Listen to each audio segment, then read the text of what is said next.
শ্রাবণ মাস মানেই মহাদেবের আরাধনা, উপবাস আর ভক্তি।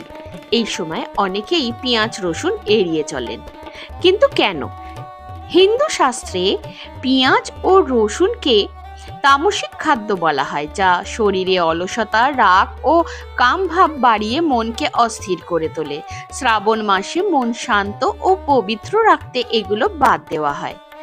সমুদ্র মন্থনের পর শ্রী বিষ্ণু যখন রাহু ও কেতুর মাথা কেটে দেন, তখন তাদের রক্ত ও অমৃতের কিছু ফোঁটা মাটিতে পড়ে পেঁয়াজ ও রসুনের জন্ম হয়। অমৃতের স্পর্শে এতে ঔষধি গুণ থাকলেও অসুরের রক্তের কারণে এগুলোকে পূজার সময় অশুদ্ধ মানা হয়। শ্রাবণ মাস মহাদেবের আরাধনার সময় পেঁয়াজ রসুন শরীরে উত্তাপ তৈরি করে, যা ব্রত, জপ ও ধ্যানে বাধা দেয়। তাই এই মাসে সম্পূর্ণ সাত্ত্বিক আহার গ্রহণ করা হয়।